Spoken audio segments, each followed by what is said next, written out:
I don't even know what number we're on now, by the way, but I've started to add those little screens at the start on the YouTube videos. Guys, did you see that, by the way? Looking more professional now, is it? Yeah, looking a little bit more professional. Clearly, you haven't looked at it. You will. That's a little mark against your name already, Johan.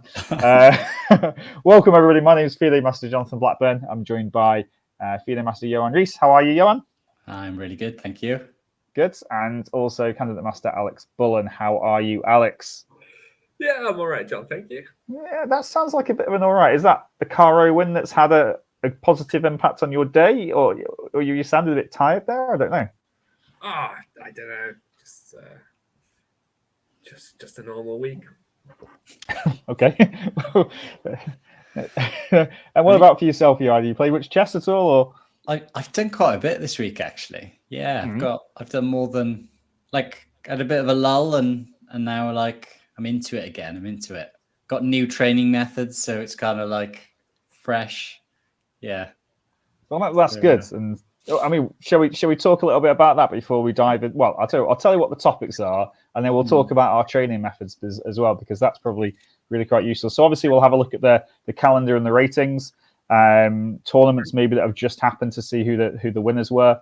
We'll cast our eye on a Welsh player playing in the World Seniors, and then Alex has got an update on the Welsh Chess Premier League, which I'm extremely jealous that I can't play in, even though I've refused to play it. Not from a not liking it perspective, but it's just one game on a Sunday. Title Tuesdays games. So Johan, you're going to show us a game from there. I've also got a game from there, but it won't be as long as proper analysis that you've got. I've got some suggestions for tournaments in Wales, guys, which I believe that I've already told you about. So we'll have a bit of a discussion about that. I'm full of ideas at the moment. I am. They just come out of my head, pouring out of everywhere. Do you know what? I think it might also be linked a little bit to my creativity in chess as well. Yeah. Sometimes I just have an idea and it's like, right, okay, can I make that work? And get too interested in it. And then next thing you know, I've run out of time and I lose.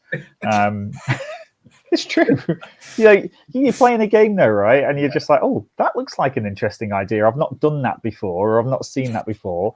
Why don't I investigate it a bit further? And it's complete nonsense. It doesn't even win. Maybe I don't know, try to draw somehow, even though I'm trying to win the game. And for some reason, my brain goes, "Oh, this is interesting. Let's have a look at it." Do you guys do that? No. I prefer to win personally. Okay, you prefer to win. Well, I'm the opposite, John. I'll go, "Oh, that looks interesting. Better stay away from that." I think compared to your mind, John, I think mine works really slowly. So if I dived into lines like you do, I'd just lose on time by move 10 probably. Because I think your mind work. Most people's minds work is so fast they don't really know what they're thinking. Well, I can see one move at a time in mine. It's super slow. Yeah, but methodical though, right? So you don't miss stuff, which is probably quite good. But that does also touch on our different styles, I guess, as well, which is quite nice. Point 6 is we're going to shout out to one of our Welsh fellow Welsh chess players.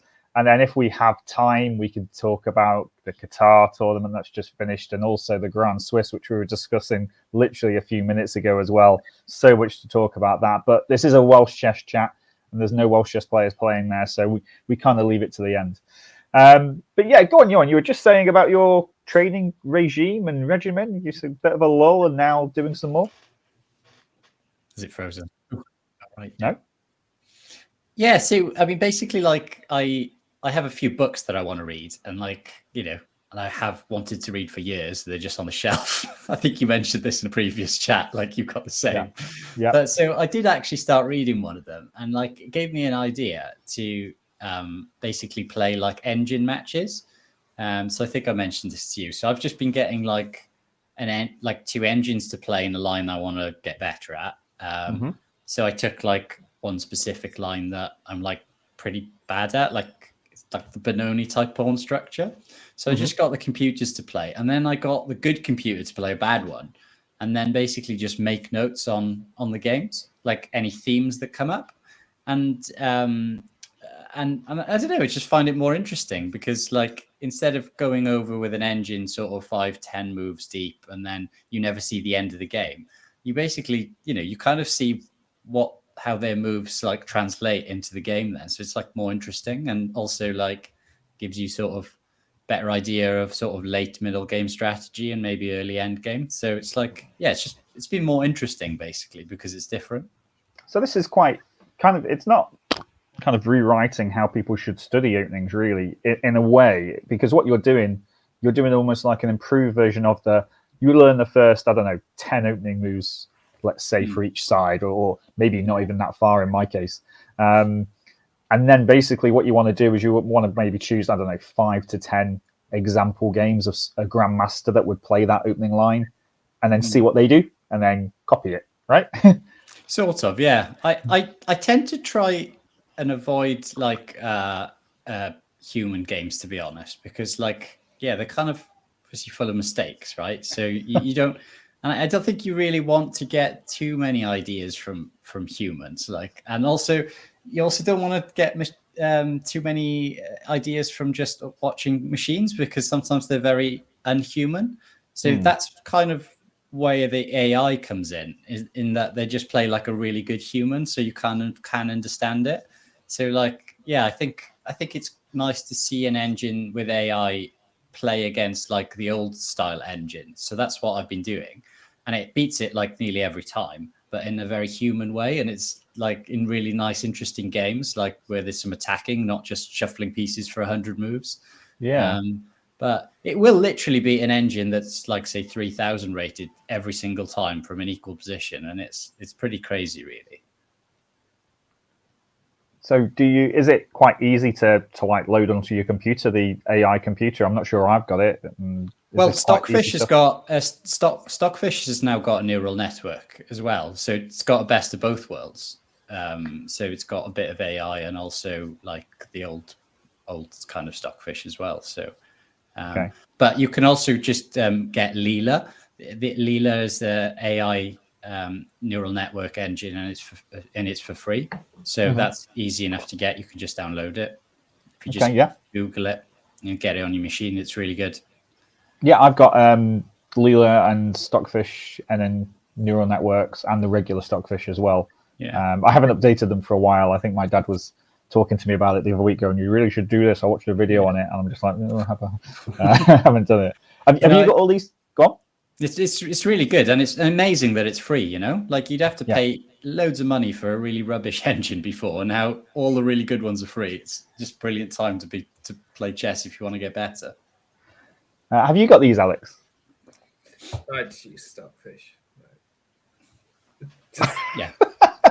Yeah, like it's free, and I don't get the latest version all the time, but like maybe once every couple of months I'll get it.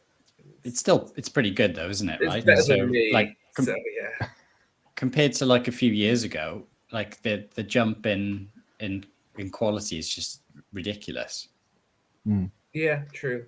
But also, unless you're looking at I know you're looking at completely new positions, Johan, but if you just want to analyze any position, you can obviously just click that button on ChessBase and you can see what everyone else analyzed with their engines. So you could just steal analysis from people. So you don't even need your own engines these days. Do you know what I've noticed? Like sometimes you can catch that someone's like cheated against you, right, on this, because like basically, it tells you that someone's looked at this position. And so like, if you're like really deep into a game of yours and it says that someone else has looked at it, it's like, okay, obviously somebody was cheating. I've definitely had that a few times where after the game I've gone to analyze it and then that thing pops up, says that someone's looked at it like recently. And I'm like, okay. This is a throwback to chess in the pandemic, Johan. Like right. But yeah, it's like, at least if you're going to cheat, at least do it properly, right? And dear. Yeah. I mean, I actually I disconnect that thing when it goes to online analysis. When you're cheating, you mean, John? You're one of the clever ones. Obviously, yeah. I'm one of the clever ones. So I let it analyze for 1 second and I click disconnect. That's only because I couldn't be bothered to work out how to turn it off permanently. I think I had to log out, of ChessBase, to be honest, in order to do that. But then it's true though. Actually, these cloud server engines are quite a big thing, aren't they, at the moment? And you can actually just rent one, I think, and get super analysis.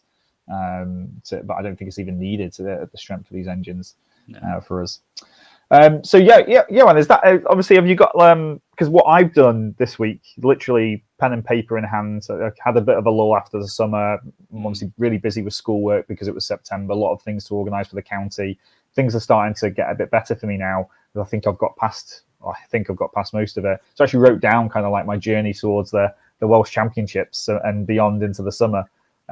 Just kind of putting a plan in place, what I actually want to learn and what I actually want to work on. So, for example, a couple of openings that I'll really need to look at in depth, and then a lot of endgame work. And I told you during that academy as well to do some calculation work too. And really kind of not focusing on blitz play online and bullet play online. Have you kind of planned out until the Welsh Championships, or have you got a plan for the next few months, 6 months, year?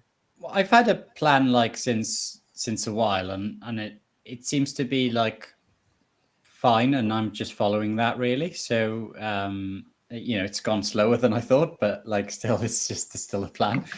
So I wanted to sort my openings out and then end games before that tournament or play all one, and then if I didn't really get where I wanted to in time, but then after that, it was going to be working on like more deeper strategy and also like calculation. So that's where I'm on to now, really. And so basically these I've got notes on all my openings, like to quite to depth, and so these engine matches are just sort of adding to that, maybe in terms of like later strategy and ideas. But then I just need to sort out calculation now. We'll see. And Alex, have you got any kind of like written down or in your head kind of training plan, or any questions for me or Johan on ours? In terms of training plan, not so much. My kind of approach this year is just going to be to like actually relax and enjoy my chess.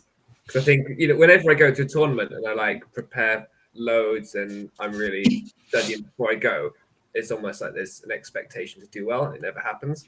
But when I go to a tournament, just like whatever, this is, it is what it is. Relax, play chess. It goes a lot better. So that's going to be my approach, really. Like, I'm still going to work on my chess, but it'll be like, doing some puzzles and watching some videos on chess.com, but I'm not going to go nuts or anything.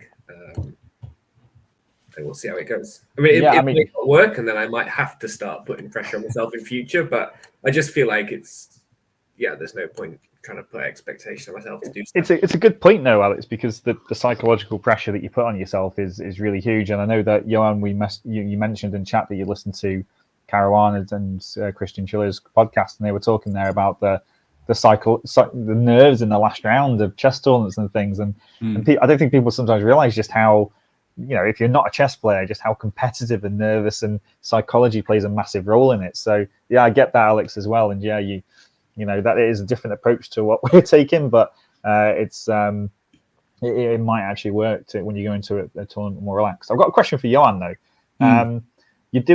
You said that you've ticked off your openings and your end games. You mentioned a comment there that it took longer than you wanted it to. Yeah. And now you're on strategy and stuff, and yet you're still doing these computer matches. How do you think that's obviously you've got a natural interest there, haven't you, in trying to understand the opening, right? Do you think that's maybe holding you back against your plan, or is it obviously it's interesting, you want to do it, of course, otherwise you wouldn't do it, but it's not your plan, right? Well, the engine matches really do feed into sort of the sort of more long-term strategy. So I'm really getting a lot of ideas for later in the middle game and early end game from the machine, really. And like I've noticed this week that even though it's early days, like I'm clearly playing completely differently in some openings. Like that, like one of them was the Title Tuesday game that I was going to show later. Okay. But like, yeah, and it's just like, because obviously in Blitz and Bullet, you just play the move, you don't think. But obviously, like seeing these matches and writing down the computer's ideas is sort of must have had some sort of imprint, because I'm not consciously thinking these moves. And then you look after the game and you go, oh, actually, yeah, that's a much better move than I would have played before, right? So I'll tell you what, shall we go through it now, seeing as we're talking about it? Would that be Will that be all right, Johan? Yeah, I can show you if you want. Yeah. I'm just interested now because we're just talking about it. So let me just share your screen just as soon as we're here. Going against protocol here, so I'm going to get told off, I guess, afterwards. But so we can see your screen now. Get to the calendar. Get to the calendar. Oh, I'm gonna have to wait now before I switch off. But, sorry, there's only 2 people watching. We're fine. So basically, like, so this is just all normal stuff, right? Benoni, and like I generally play quite badly in this kind of pawn structure. Like I don't know. I've just always done quite badly, and I've been looking at it more from the black side because I do get it as black basically, but essentially I've been running the engine matches, and the engine really likes just putting the knight to d2 like straight away without allowing like bishop g4. So I'd never played this before. I've never looked at the theory of knight d2 at all. This is like just completely based on ideas I've had from the machine. So I have no idea like of the theory from here basically. So he plays knight a6. And I just kind of basically just know where the machine likes to put its pieces. So I just follow that plan.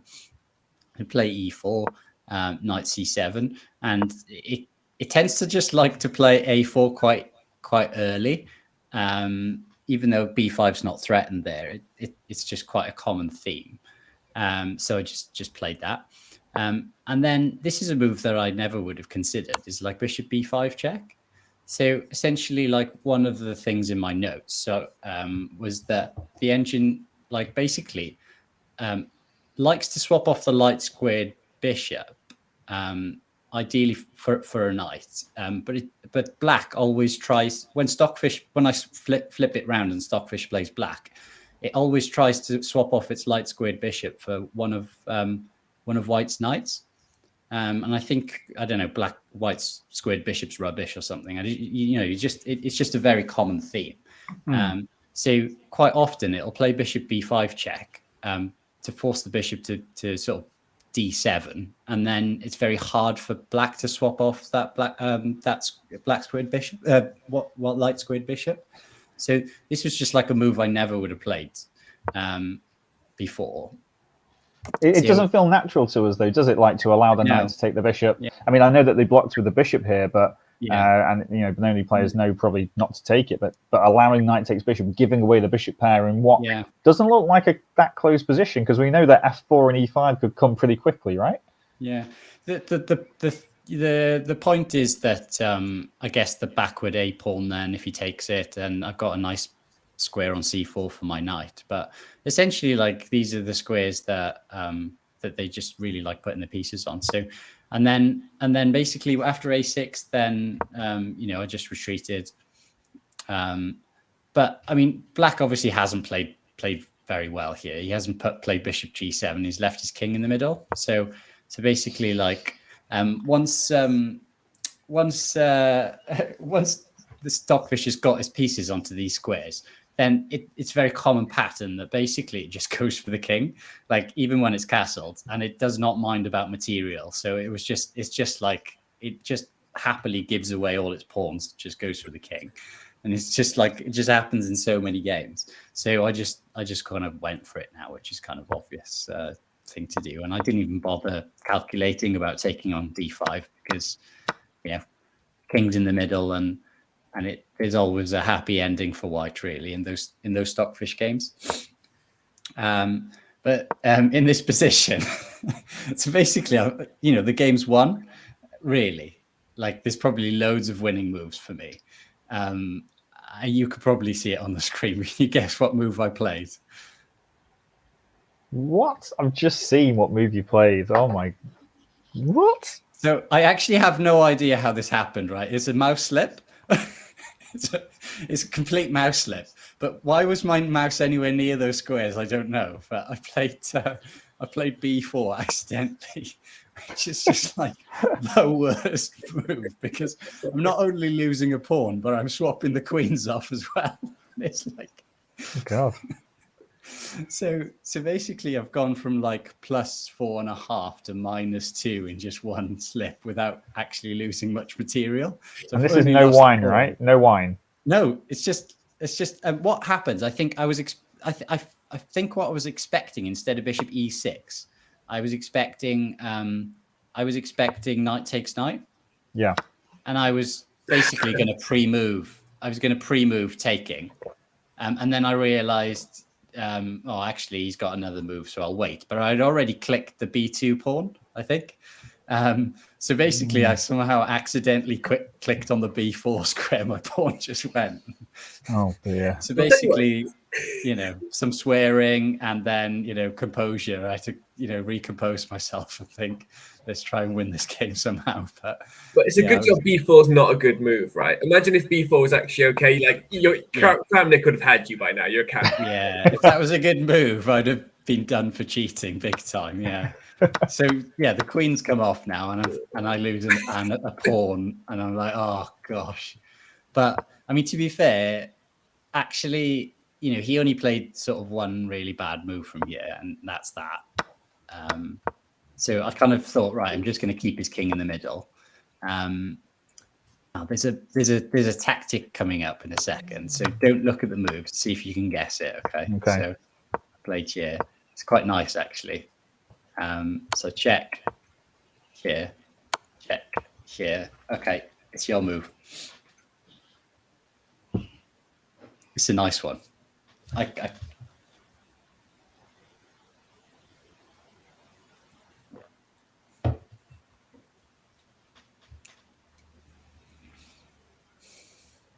I mean, he says it's a nice one. I'm there thinking, God, there's so much you can look at here. Yeah, I know. There's too many tempting options, isn't there? I mean, I played stuff that was good enough to win, but not fancy.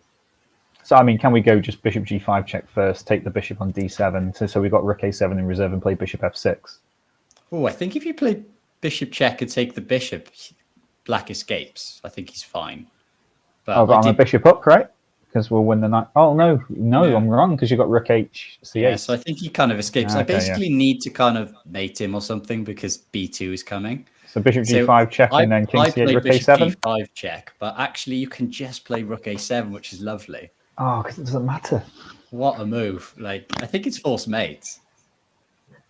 Because takes, check, here, mate. And I don't think he can get out of it.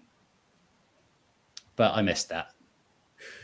I played check here, bishop back, because I had seen that I can play this. Rook a7 anyway, when your bishop's still on c6. Yeah, I probably can, I think. Yeah. I think I can still do it. Yeah. It's not quite as good. I don't think it's forced mate anymore, but it's still good. But I'd basically seen this, right? So it's weird that I'd seen the idea, but not played it earlier. So I saw that and I was thinking, right, I'm going to pick up this knight. Great. And I'd seen up to here basically, and I knew I was winning. So I just played this. So yeah. I did mate him eventually. So yeah. It doesn't feel that eventually. I mean, a few moves later. Yeah, but that was a nice mate that I missed. But to be honest, like I play that structure and stuff so badly, like really badly. But I just kind of felt like I knew where the pieces should go, and so, just from playing these engine games. So that bishop b5 check move, you said it was there to draw the light square bishop to d7. Yeah. I'm just wondering, like, if you had played maybe more normally, like your knight was already on d2, so that light squared bishop was never going to swap itself off for a knight. So I'm just wondering, are you tempting it to d7, so therefore it can't come out to d7? What happens basically is that if, like, it's very often you play bishop, you play knight c4, right? So that's coming soon, and then bishop a6 happens, and he takes the knight on c4. That happens really commonly. Of course, okay. Yeah. Okay. So basically, that's what happens usually if black gets to play, and then that, basically if black gets that, then very rarely was there some sort of crazy mating attack and stuff, which is a very common pattern. Okay, right. Well, don't give away all the secrets then, Johan. Thank you very much for sharing that one, though, with us. And we won't ask you to share too many, because I'm guessing when you're doing these computer matches, what we're thinking about there is, and like I said, playing through top Grandmaster games, the amount of mistakes that are actually in those games now that we've got computer analysis is quite a lot. And so we're actually looking to beat grandmasters with this opening preparation, middle game preparation themes and ideas, aren't we? That's your target market, right? Yeah, definitely. Right, okay, well, let's have a look at the calendar. And there's been a bit of an update on the website. Thank you very much to the web administrator. And we can see here, well, actually, that's not the calendar. Let me click on calendar. That's the latest news. And actually, a new tournament's appeared, guys. So this is interesting. So we can't see any of October results because they've all been cleaned. We're not out of October yet, but it's all gone. Nothing's on this weekend, is it? I don't think so. So we've got the West Wales Congress coming up soon. Okay. Yeah, so that's it's quite Congress heavy before Christmas, isn't it? Yeah, it's fantastic. You know, how lucky are you? And Mr. Harakis is coming in for a tournament, which is good to see. You playing in that, Alex, or are you not giving away your hand? It's Fun Sale weekend. Okay. Which I may or may not be playing. So Tim's not playing. Yeah, Tim's not playing. We may or may not be playing, mightn't we, John? This is true. Oh yeah, this is true. Okay, well, entries in the Open is at this stage. Okay, I guess they could do with a few more, but it's not too bad. There's that. Are these D-Day ratings of 1600 in the Open? Yeah. And then the major is, we've got 16 entries here, 1700 going down to 1200 and unrated, and then people in the minor. I tell you what, if I was Lucas and I was David, I'd be tempted to go and play in the next section up there, guys, because they're juniors, both of those two. You don't want to. No point being the top-rated player in your section, is there? Cashing in.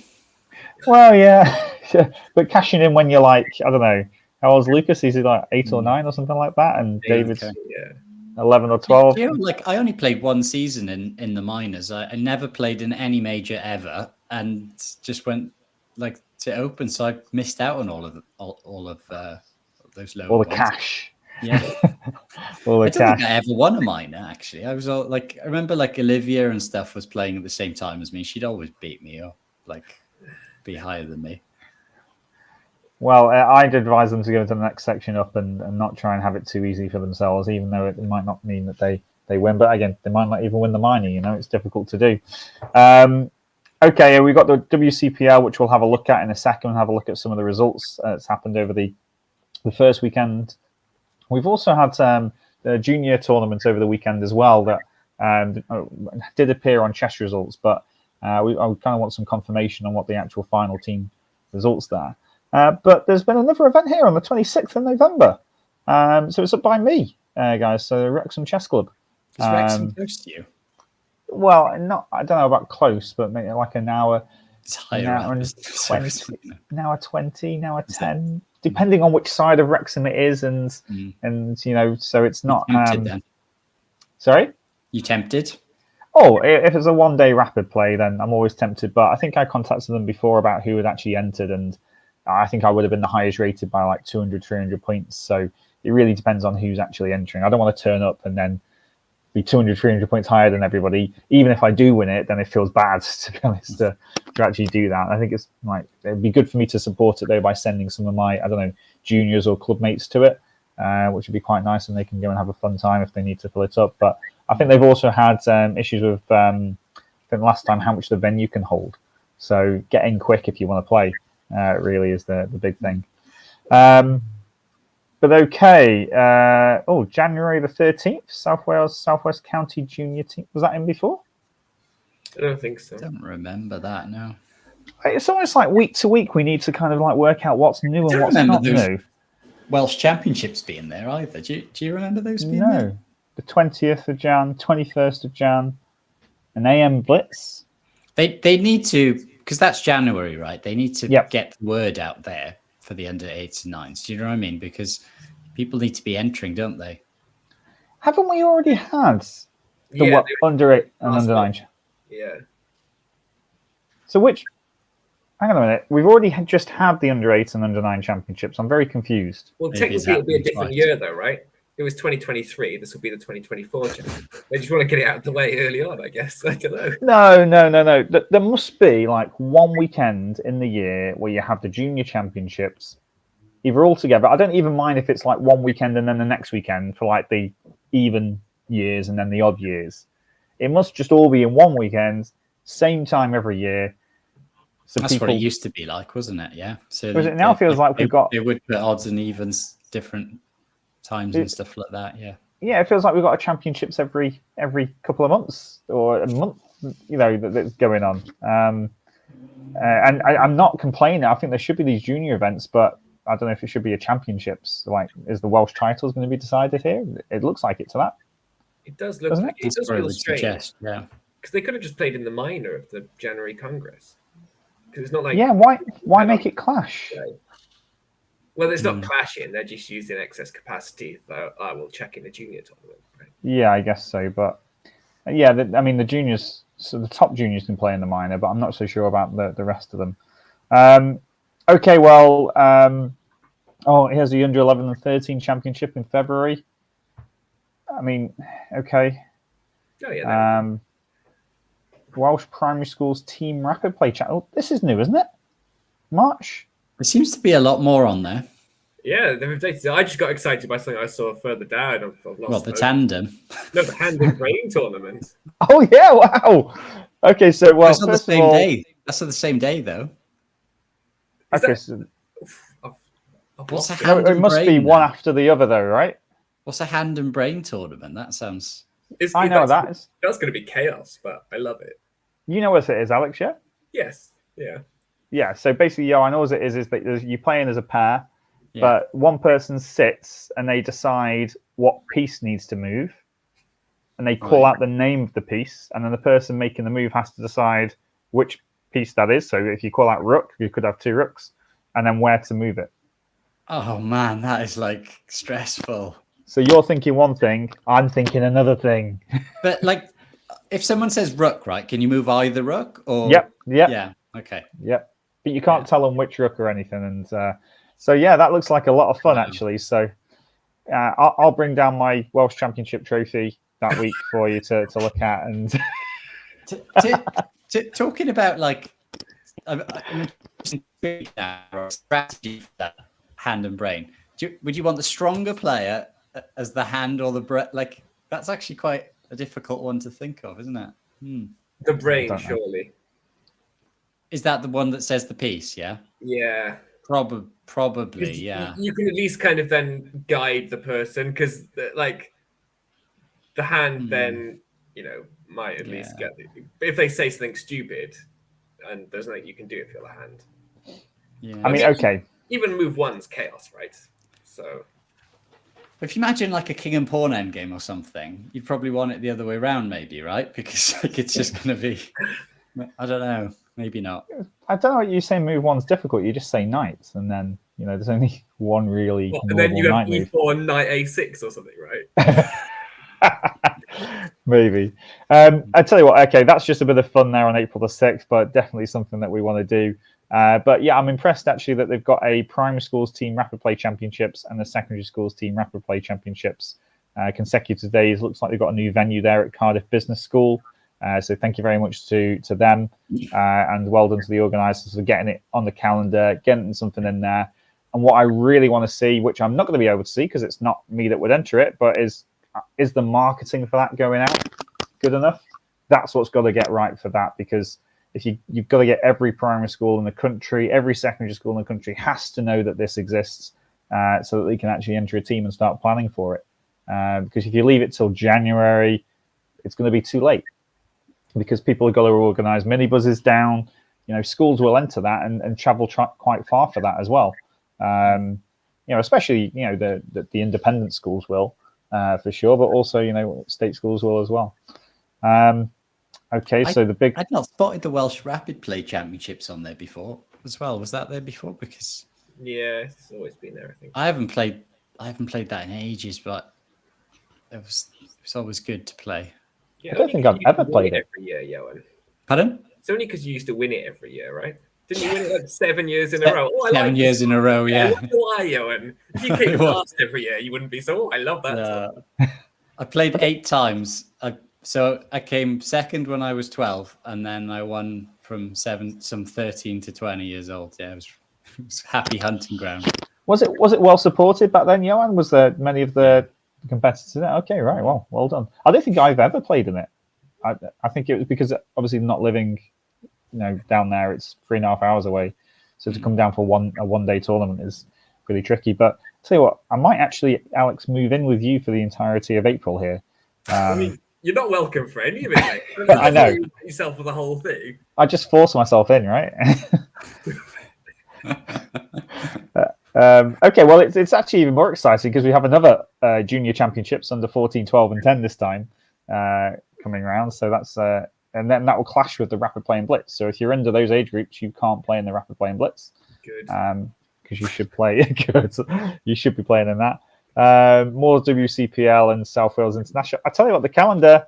Bit of an update this week, guys. We should have started with it. I'm regretting looking at your game now, Jan, because this is huge news. Huge news. Is it? Have you got more points, John?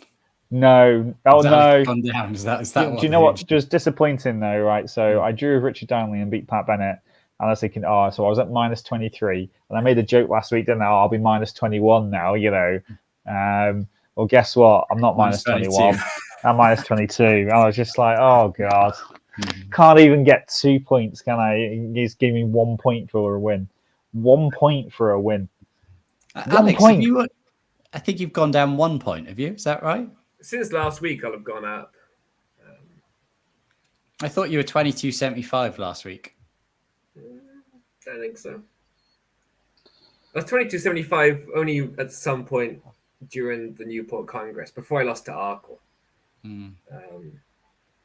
But no, it's probably easier for me to gain because we have quite a strong league. So I mean, everyone I play is over 2,000 really. So it's better. Yeah, I noticed as well. I clicked on Dan's got 18 games played here, and he's been playing in Budapest. Looks like he played in. Is this an IM Part B? We missed this. Or at least I didn't know about it. And Alex, I think you maybe speak to him more than we would. We didn't know he was playing. I saw the results. I haven't spoken to him about it though. So it's not for Saturday. It's the other one. Maybe, I don't know. It's not the first Saturday one, I don't think. No, but it lost some rating there on the Welsh.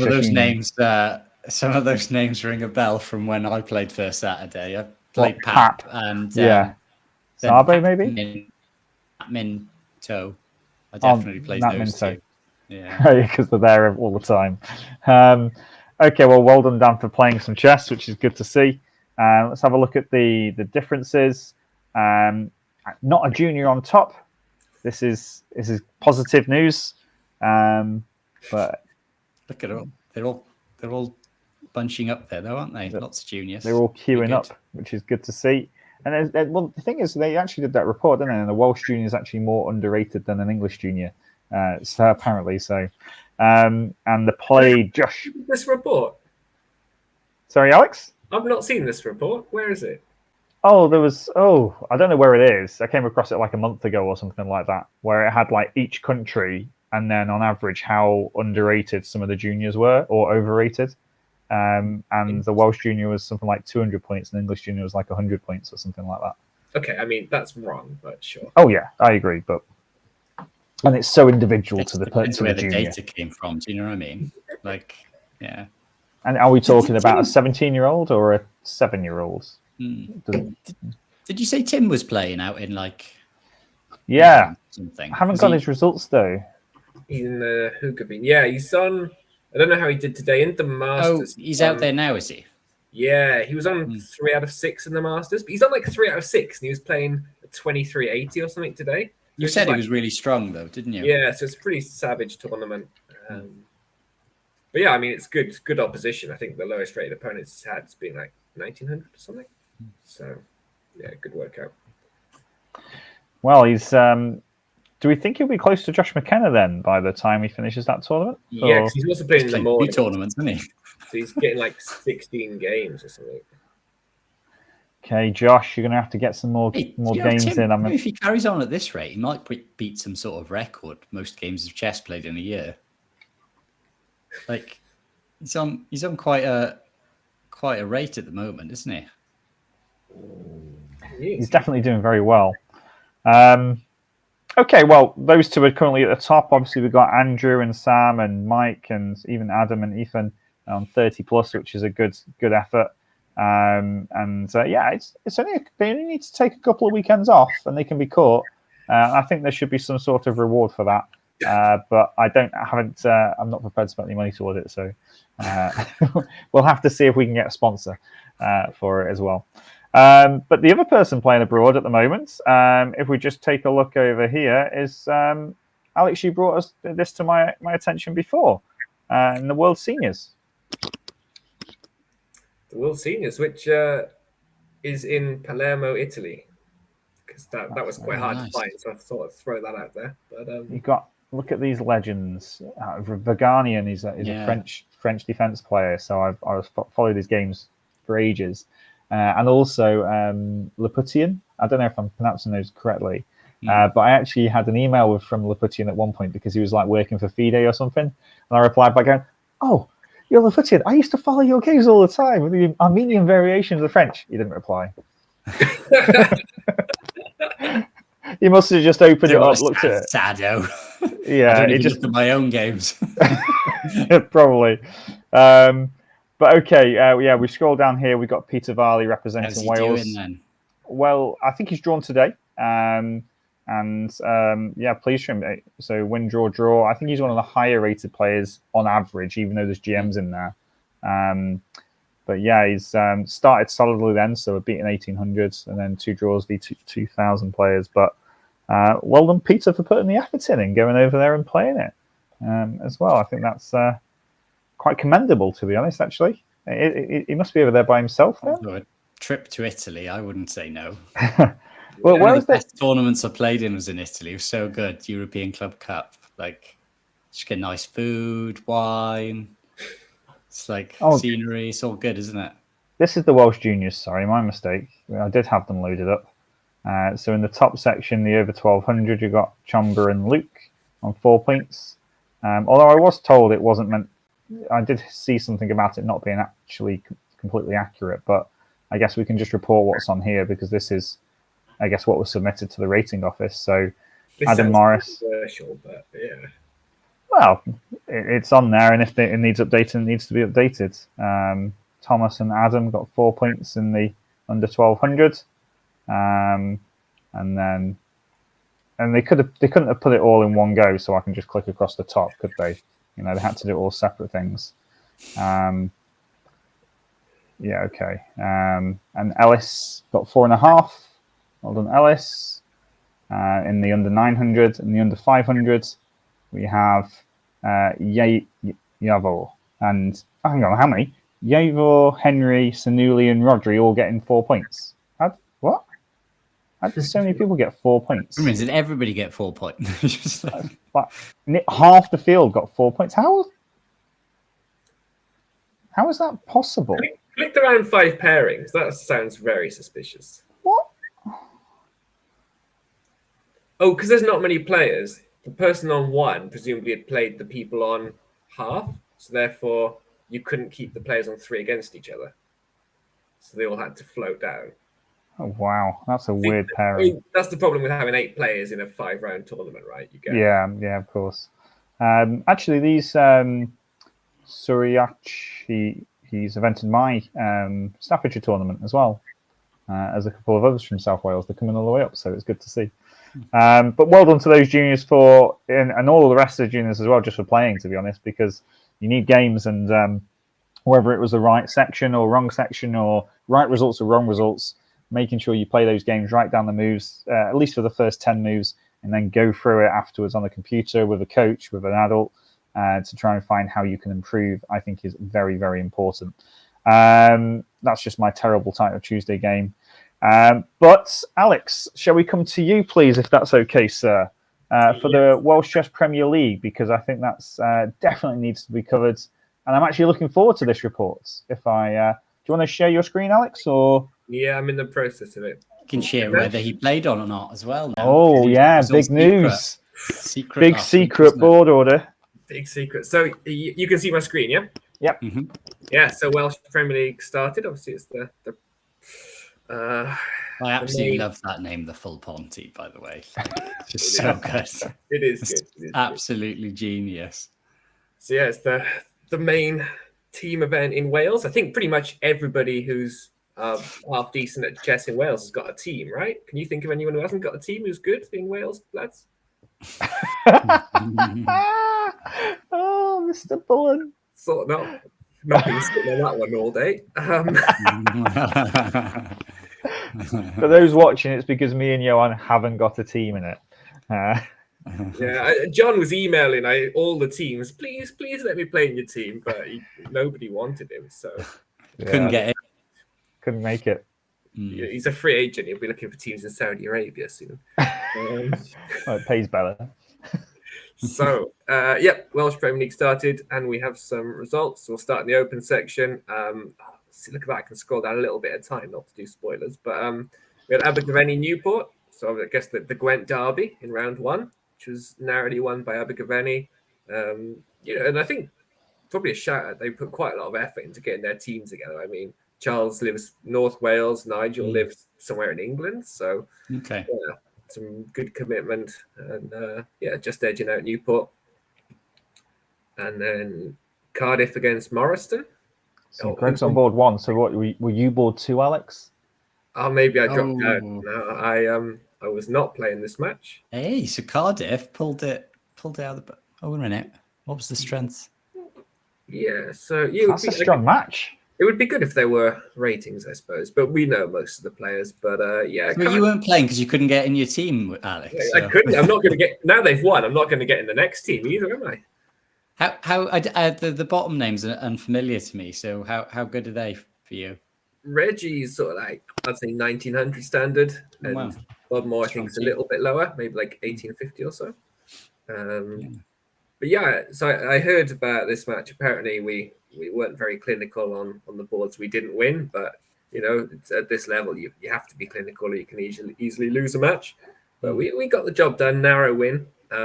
But I know before the season I was saying, Cardiff will be the favourites for the Premier League, and I sort of dismissed the North Cardiff challenge. But I think I might stand corrected quite soon. Oh wow! They whopped the Full Ponty with, and it's good to see Jose out playing. Obviously Tim unavailable, but Pete Heaven, Hugo, who I think might now live in Cardiff, playing for them.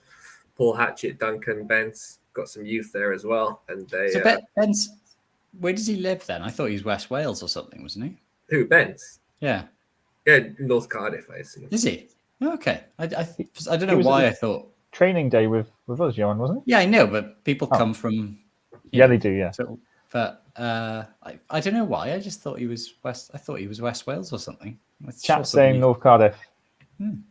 North Cardiff, yeah. But for me, this is a scary prospect. When you think Tim's wasn't playing this game, they can slide him in for big matches. I think they'll be tough to beat this season. But it's also good to see Dan Kozizek playing. Did he play it before, or he played for Cardiff a few seasons ago, pre-pandemic, but he didn't play last season. And I think we're all looking forward to North Cardiff against Morriston, right? When Daniel and Jose can square off against each other. So yeah, that's the standard state of play in the Open. We have under 1850, which I know had a late flurry of teams as well. So they got 8 teams in there, which is a good turnout. Some wins for Castle Ned, Full Ponty, and White Knights. So yeah, that's where we're at in the Premier League. It looks like there's quite a lot of juniors in that under 1850 as well, and a good kind of blood in ground for them playing against. It's a good event, isn't it? Very good event. Yeah, I think so. I guess the only shame is a default, which is I think always pretty bad to see in a 4-board match, especially if Isaac did travel. One would like to think not, but ideally we won't see any more defaults this season. And I'm sure there's actually people that want to play in that, by the way, that would, if they probably play for another team.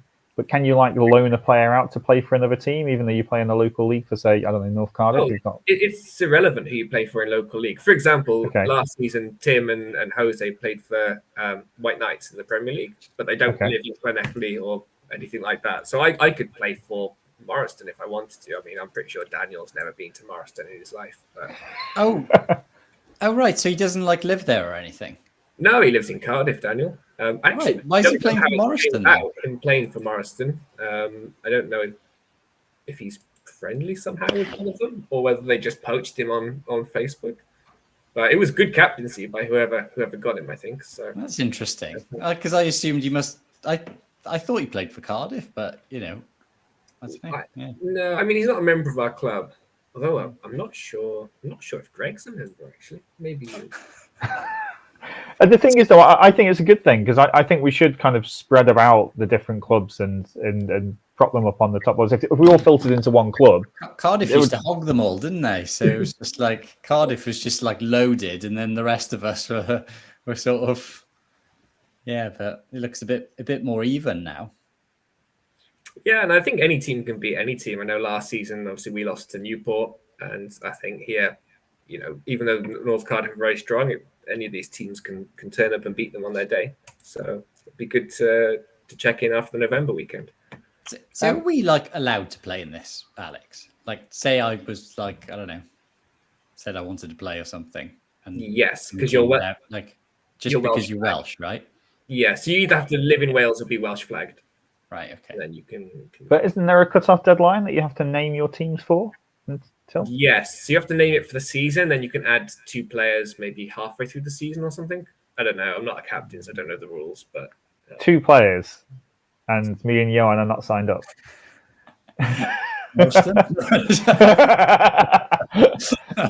When you play Cardiff. Oh, no, you have. Oh, right. Sorry, that doesn't work. That doesn't work. No. I mean, if I was going to play for any team, it's got to be the full Ponty with that name, surely. What a name! What? So me and you, Jan, go play for the full Ponty when they play against North Cardiff, or Cardiff as well. So I assume, where's White Knights then in this? I thought they had a good team. Yeah, there's 7 teams. They had a bye, but defending champions. But we can go and have a look at their team if we want. We've got. Obviously losing Jose and Tim is a bit of a blow for their chances of defending, but they recruited Mr. Van Kemenade. Oh wow, big signing, very good signing. So yeah, it'll be worth travelling down for that game though, won't it? 3.5 hours down in the car, and then get Rudy, and then an hour and a half. 5 minutes later, your game's over. The maximum it can last is an hour and a half, or whatever the time control is for you. At least I'll get home early, that'll be a positive thing. Doesn't he live up by you somewhere as well, though? Well, not by me. I think he's Shropshire way, so he's maybe like an hour and 20, maybe further south. But I'm not entirely sure exactly where he's from. Okay, thanks very much for that, Alex. Great update. And actually, we saw Alexis Herakis was playing for White Knights, and so we've got Herakis on board 1, Kozizek on board 1, Tozcek on board 1, Camacho on board 1. I can't remember the other ones, but that's quite a nice spread actually, rather than putting them all in the same team. And I think I really like that. I think that's a great kind of thing that we've done. And it brings us actually on, Alex and Johan, to the next topic, which is tournament suggestions, which I've so for those in the chat and those watching on YouTube, I've kind of already shown Alex and Johan kind of like my ideas that I come up with. And so what I've actually got for you here is I've got some shapes here, and we're going to reveal the tournaments. More so because I realized that when I was PowerPoint skills, is it? Yeah, basically, yeah. Well, the thing is, on his hands, doesn't he? He needs some more students. He's always moaning he hasn't got any time to do any chess, so he's busy devising tournaments and PowerPoint slides. It's true. I've actually just messaged, the Welsh primary schools and secondary schools tournaments on the 16th, 17th of March. That actually clashes with the English Primary Schools Chess Association under 11 zonal qualifiers, of which I've just been emailing recently saying I can probably provide a venue for that, and that might be more work for me, but I'm getting used to it now. Which means, which one would you like to be removed first? Maybe someone in the chat could do it. Do you want purple, dark blue, or light blue? Although we might be waiting for quite a while. Colours either. I know. I literally did this, and it's because when you're streaming, if I clicked on show PowerPoint, it just takes over both screens because I've got 2 screens. I show PowerPoint. I just want it to show here on this one screen, but it goes and puts it on this other screen. I just I don't want it over there. Put it over here. So I just thought I wouldn't even do that. Which do we want then, guys? Purple, dark blue. Move it by hand. Yeah, I am. That's what I'm going to do. I'm going to literally do it by hand. Circle in the middle then. You want you go for the circle in the middle, Yeah. right? Okay, so it means you'll get on with it. Yeah. so we'll move that on the way. So and actually, that's the right one. I'm in purple. Yeah. Sorry, Gary. We'll do that next. So the Welsh Chess Premier League, I think, fantastic. If I was living down in South Wales, I'd love to play in it. But obviously, the commitment to drive down there is something that Charles Morris has that I don't have. For such a journey just for one game and then to travel back, I would love to see the Welsh Chess Premier League, or maybe kind of like a different iteration of it, over an entire weekend or a slightly longer weekend where we do all 5 games or all 6 games all in one weekend, so we can all travel down, play as a team. I think that would be a fantastic event. What do you think, guys? Yeah, I think it's good, and I think there's options as well. You're probably going to get. I mean, I know the Premier League's already pretty strong, but I think you're going to get people like yourselves. It's worth your while coming down for that. And I think if there's a space in the calendar, it'd be really good. I think it's just a fun event as well. I mean, traveling every Sunday to Bridgend and back for everyone is sort of like it's okay, but it's not great fun. But also, John's suggestions better for the environment. Well, we can claim to be carbon neutral-ish. Less carbon bad. Yeah.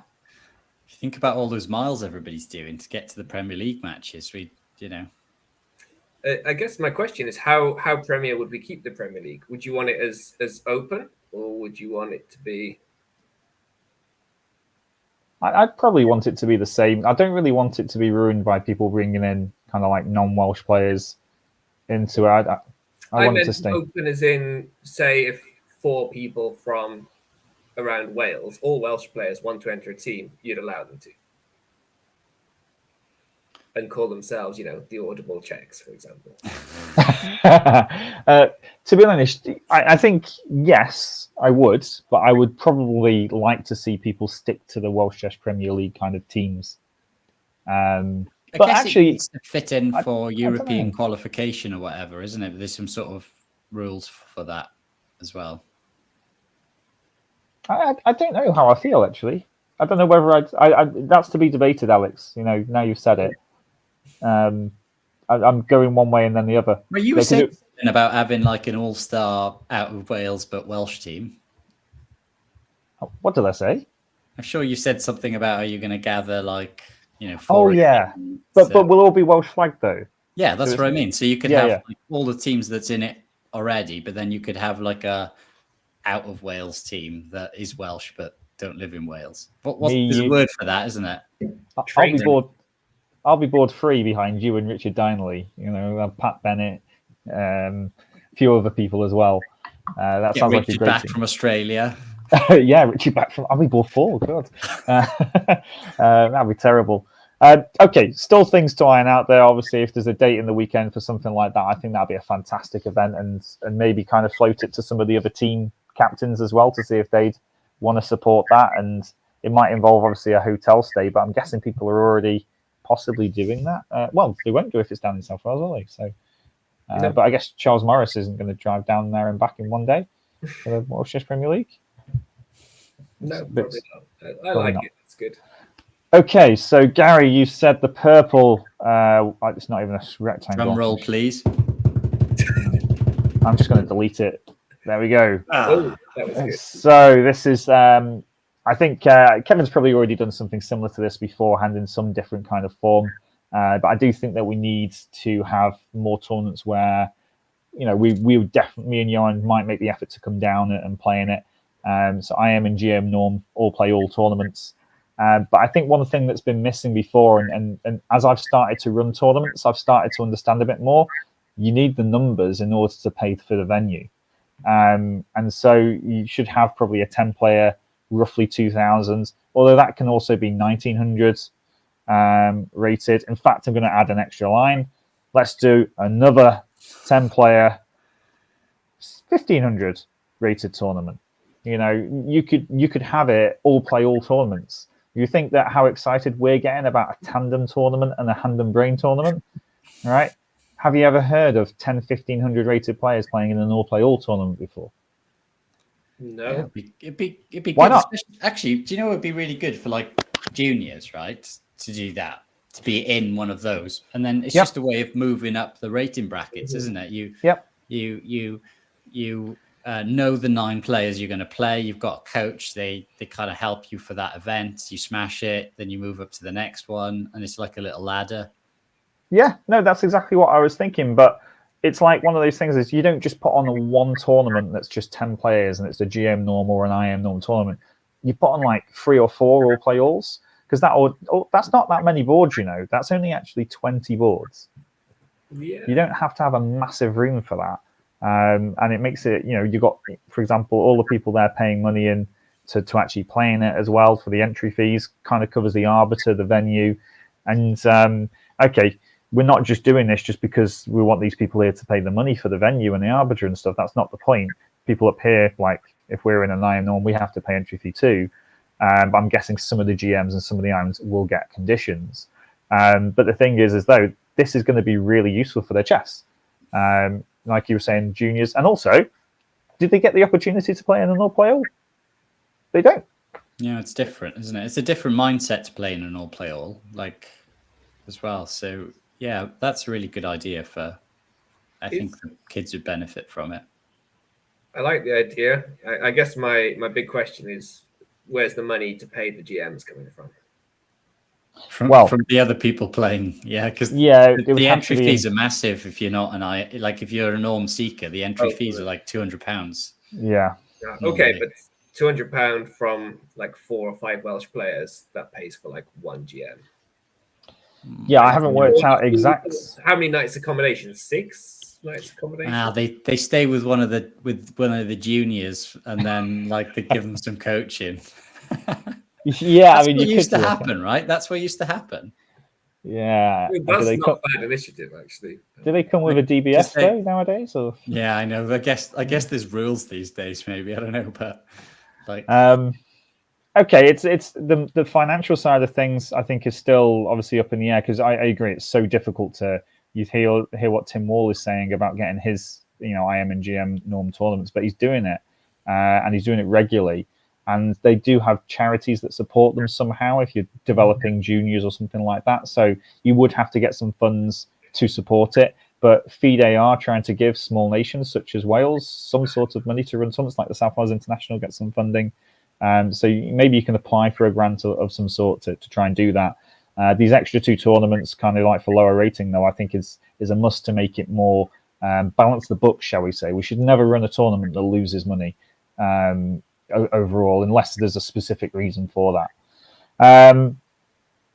Okay, last one because I know that we're short on time. Sorry, guys, for keeping you past your bedtime.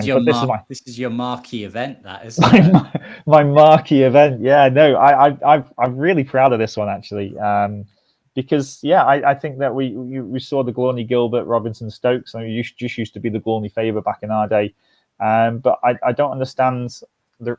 I think it would be great to have a Glorney Cup, but just for adults, not for juniors. And the reason why I'm suggesting this is because the opportunities to represent Wales are at adult level, especially, are very limited. We have the Olympiad every 2 years, and then we have the European teams, which are not sending a team this year to it. So we barely enter. What's made Alex laugh, I'll find out in a minute.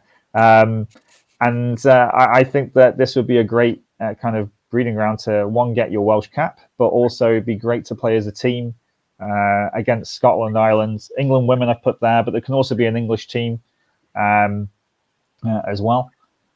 What's made you laugh, Alex, about this? No, it's just because as you were talking, I knew you were going to mention the European teams. Now we're not sending a team, because I'm pretty sure every stream we've done since we decided not to send a team, you've got in there that we're not sending a team because it's like. Have I mentioned it a few times? Have I? Is it? Yeah, you're really rattled by it, and I was waiting for you to say it, and then you said it, and it just tickled me. Well, it's just the opportunity, right, that's missed, and it's just something I don't disagree. I understand your frustration. It was more my predicting what you're going to say that maybe not that. So yeah, well, you know how to wind me up as well, and what gets my goat. But yeah, I think this would be a fantastic thing, and obviously we can have an England team on there. It's however it looks, but I don't know whether there should be some qualification to this, that you must have played in the Glory Gilbert or Glory Favour as a child in order to qualify, or whether it should just be anybody can come in and just make it a kind of like some sort of national thing. Because I think actually maybe players from Scotland and Ireland would actually quite like that as well. I don't know. Do you think they would? I think so personally. Yeah. I think of the four nations, an England men's team would be the only one that wouldn't be interested, which is why I think maybe potentially replace them with England women would make sense. But I think Wales, Scotland, Ireland, I think it's a good opportunity to get good games. I think there's not much between the three countries, like straight. And a good social side as well. Yeah, it's a few days away with people you're probably going to know pretty well if you're teammates for whatever country. So yeah, for yourselves, it'll be an escape from wives, kids, dogs. And for me, it'll be somewhere with some heating. So it's somewhere with some heating. You haven't got heating. I don't use it. John mentioned had to play for in the previous one or something like that. What made me smirk just then was Ian Eustace reminiscing about the Prague trip when we were down for that junior weekend, saying about. And I thought what would be great is to have him as the Welsh manager for just for old time's sake. Like that would be really good. Like so that he has to do a team talk before every round. He has to do a team talk. Like come, yeah. Take your time. He would still tell people off, wouldn't he? Like you wouldn't care that you're now good players. Yeah. Okay. Right. Well, I mean, obviously these are just kind of just ideas at the moment, and there's no dates, there's no kind of financial things next to them. But I think the one that I see being relatively I don't know, easy to do, but it feels like the WCPL over just one weekend would probably be the easiest thing to implement immediately. Of course, with this one here, we'd have to contact different countries. I think I could actually probably. You'd have to get your organizer's hat on, John. I know. We know you like an organization, something to organize. So yeah, I know. As I said, I think I can guess where the venue will be. Yeah. Well, to be fair, my venue would actually probably be very good for it, because we only actually need what. So it depends how big the teams are going to be. How many players in the team? And the maths, really, isn't he? He's sizing it up. Yeah, I mean, to be honest, if there's only 5 people in the team, then that's only 10 boards. So you could do something like that if you wanted, very easily. And the problem is that it would all be self-funded. You'd have to pay for your own hotel, and I mean, maybe Scotland and Ireland and England women can get the federations to pay for it, but we'd have to do that unless I can convince. Well, you can't stay here, guys. So. That's not going to happen. But maybe I can convince my parents to somehow move out or something. You can have their room, their house, shall we say? All right. Well, that brings us to the end of the Welsh Chess Chat. We're not going to talk about Qatar and the Grand Swiss because it's way past our bedtime. But I do want to give a big shout out to Mr. Kozizek, who has started to enter the world of YouTube. Have you seen his video yet, Alex, on the Cairo Cam, and learnt anything? I haven't watched it. No, I've noted that it exists. But how do I get to it quickly, actually? How do I get to this quickly? Let's see. I think I got a notification about him. I saw a little bit of it, and it's really good, isn't it? Like in terms of he's obviously got a good setup, right? In terms of camera, mic, and stuff, it's really professional. So yeah, it looks like he's put a lot of effort into the content and what he's talked about. Like he's got the whole snappy kind of thing. But if you search for, I'm guessing if you search for Daniel Kozisek on YouTube, the bottom, right to the bottom. Oh, there we go. Look at him. So basically, he's got better computer skills than me because I can't do that, or haven't tried to do it. But this is really good. How he's got like solid as the rock. Nice little catchy picture of the Rock. I like the way he's thinking there. I don't know if I like the name Opening Quickies though, Daniel. Quickies in English has a different connotation, and we can talk about that on a personal level. But I did read some of these things here though, and it does really sound very coachy, yeah, really good. So check out his video. I'll give him a subscribe. Actually, this is one thing that you'll be interested in, a bit of trivia for you. It's possibly the only YouTube channel out there that has got less subscribers than we have. So probably not for long, though, I should imagine. So if you're watching this, it is a few days, literally a few days old, isn't it? So yeah. So in a week, then they'll have more subscribers, and we'll go back to being at the bottom. So if you do want to like or subscribe anything, then by all means subscribe to his channel, and hopefully he'll produce some more quality videos for you as well. We've also got obviously our channel too, and we'd like to show some support to Mr. Kozizek. So well done, sir. But okay, apart from that, guys, Grand Swiss is on. Watch the commentary for that. It's great to look at it. We're still talking about it anyway. But thanks very much, Johan, and thank you very much, Alex. Thank you. Pleasure. Thanks for watching, everybody. Bye-bye. Goodbye.